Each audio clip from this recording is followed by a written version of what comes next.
All right, so Patty, what does it mean to you to hear the phrase cancer survivor? Well, first of all, I do a lot of, as you know, public speaking about this because I learned a lot in this whole adventure. I frequently don't use the word survivor. I use thriver because I feel in every possible way I am a better, happier, more settled person than I ever was before. And I don't know. I feel like here we are 6 years on from my diagnosis, and wow, I am so incredibly grateful for that experience Wait a minute. You're saying that cancer made you a better person? in every possible way.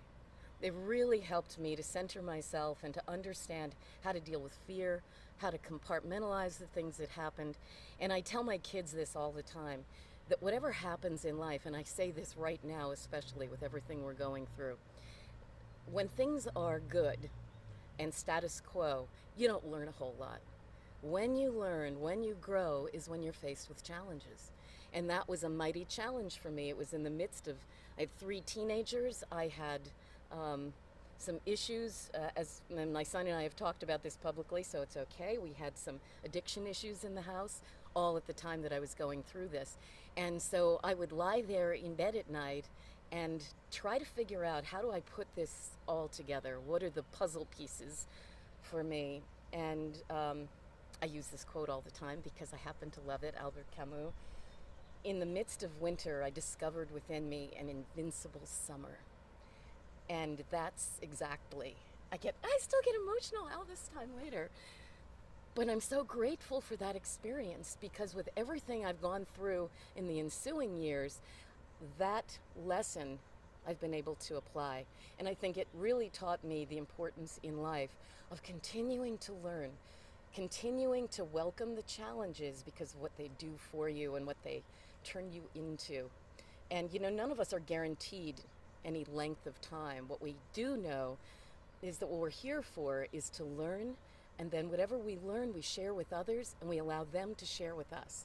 So So, you're sharing your experience, your cancer experience. yes. But this is a delicate question. Should people be afraid of cancer?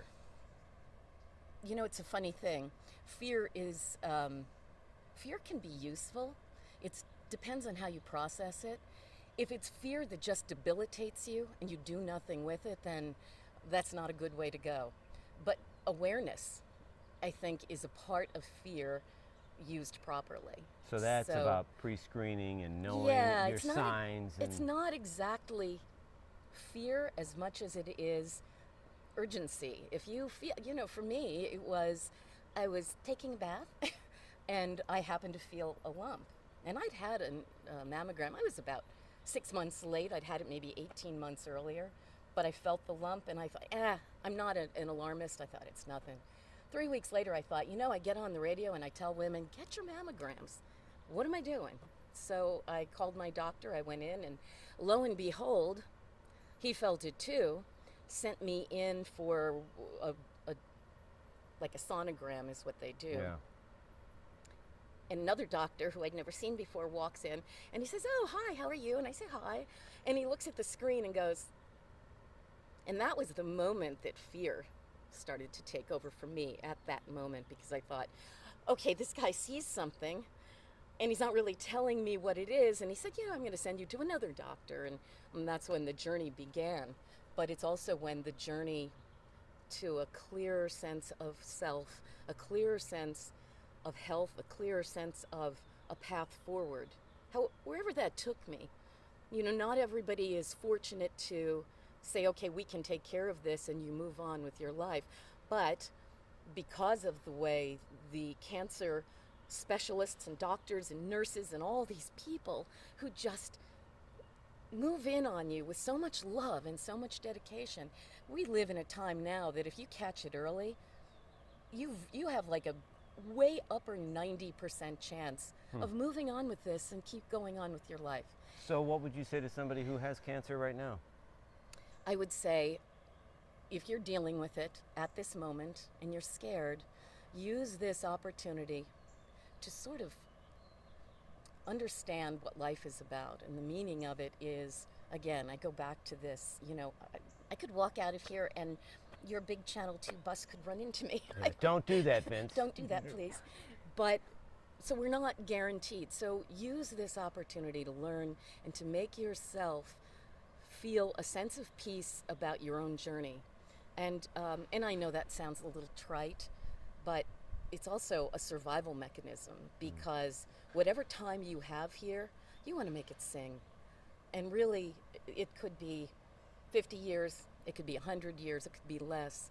But if you take whatever challenges you face and you allow them to make you a better, stronger, more loving, more understanding person, then that's a wonderful journey, Who knows where it ends for any of us. And then final, just to clarify, what was the stage cancer? And it was breast cancer, correct? Yes, I was stage 2, like an early stage 2, and I had a mastectomy on this side, and it was interesting because I had breastfed 3 babies, and at the end of it, I was tightened up on this side, so I feel Fantastic. younger, a little smaller, which I liked. None of this will make air. And the stage, and then I had to have chemo. Yeah. So that was. Are you technically cancer-free? Yes. You're cancer-free? Yes. How often do you get checked?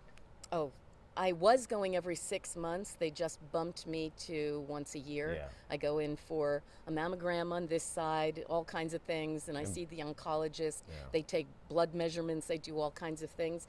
And, my doctor, Elise Support at Mount Sinai in New York, she said to me, understand something, you're going to be fine, but I will watch over you for the rest of your life. And that's kind of a very, Yeah. it's a wonderful feeling, but you get through it, the hair grew back. I'm going to send you actually a picture of me. The first time I ever appeared without my beautiful wig was I was doing the Rachel Ray show. They asked me to come in to talk about, I don't know, some food thing. And as I was going in, they wanted to do my hair, and I said, well, it's going to come off my head.